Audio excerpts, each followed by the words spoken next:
नमस्कार मित्रांनो, महाराष्ट्रामध्ये 48 जागावरती लोकसभा निवडणुका झालेल्या आहेत आणि उद्या त्यांचा निकाल येऊन ठेपलेला आहे। अशातच आपण मित्रांनो बघणार आहोत परभणी जिल्ह्याचा एक्झिट पोल काय सांगतोय।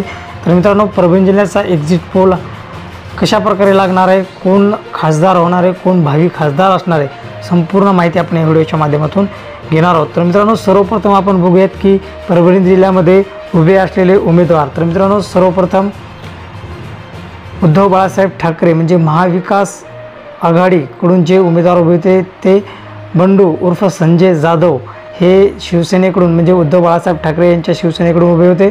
2 नंबरचे उमेदवार आहेत मित्रांनो महादेव जानकर, हे महायुतीचे उमेदवार असले तरी त्यांचा स्वतंत्र पक्ष राष्ट्रीय समाज पक्ष होता आणि त्या पक्षाकडून ते स्वतः उभे राहिले, त्यांचा सपोर्ट महायुतीला होता मित्रांनो। आणि 3 नंबरचे जे उमेदवार आहेत ते हवामान तज्ज्ञ पंजाबराव ढग हे वंचित बहुजन आघाडी या पक्षाकडून उभे होते। तर मित्रांनो, परभणी जिल्ह्यामध्ये एकूण किती विधानसभा येतात? तर मित्रांनो, परभणी जिल्ह्यामध्ये 6 विधानसभा येतात। जिंतूर, परभणी, गंगाखेड, पाथरी, परतूर आणि घनसावंगी अशा ह्या 6 विधानसभा येतात आणि या 6 विधानसभेचा एक्झिट पोल काय तो आपण बघणार आहोत। तर मित्रांनो, सर्वप्रथम आपण बघणार आहोत जिंतूर विधानसभेचा एक्झिट पोल। तर मित्रांनो, जिंतूर विधानसभेमध्ये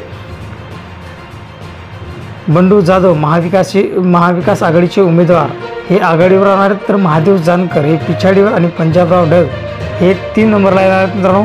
परभणी विधानसभेमध्ये बंडू जाधव हे आघाडीवर तर महादेव जानकर हे पिछाडीवर असणार आहेत आणि पंजाबराव ढग हे 3 नंबरला असणार आहेत। तर मित्रांनो, तिसरा जो विधानसभा आहे ती आहे मित्रांनो गंगाखेड आणि गंगाखेडवरच सगळ्यात जास्त लोकांचं लक्ष लागलेलं आहे, कारण महादेव जानकर यांच्या राष्ट्र पक्षाचे आमदार रत्नाकर गुट्टे हे तिथे आहेत मित्रांनो। तर बघूयात गंगाखेडचा एक्झिट पोल काय। तर बघू शकता मित्रांनो, इथे महादेव जानकर हे आघाडीवर असणार आहेत, तर बंडू जाधव हे पिछाडीवर आणि पंजाबराव ढग हे 3 नंबरला असणार आहेत। पाथरी विधानसभेमध्ये मित्रांनो इथेही काहीतरी एक्झिट पोल तुम्हाला वेगळाच बघायला मिळणार आहे। पाथरी विधानसभेमध्ये महादेव जानकर हे आघाडीवर तर बंडू जाधव हे पिछाडीवर आणि पंजाबराव ढग हे 3 नंबरला असणार आहेत मित्रांनो।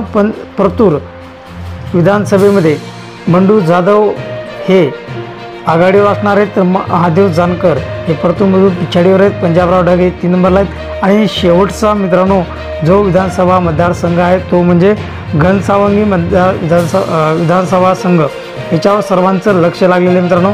विधानसभा जी आहे ती परतूरची, पाथरीची, गंगाखेडची, परभणीची, जिंतूरची आपण बघितली मित्रांनो। सर्वात जास्त लक्ष हे घनसावंगीवर लागलेलं आहे आणि मित्रांनो घनसावंगीचा एक्झिट पोल काय सांगतो तो आपण बघूयात।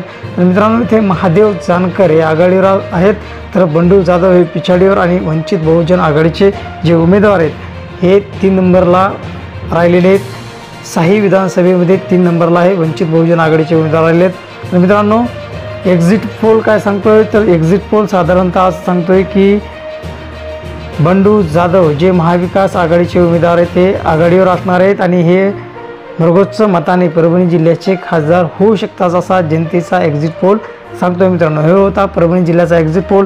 तुम्ही कमेंट बॉक्समध्ये सांगा की परभणी जिल्ह्याचा खासदार कोण होऊ शकतो। तर मित्रांनो, भेटूयात पुढील अपडेट पुढील माहितीमध्ये, तोपर्यंत जय हिंद, जय महाराष्ट्र।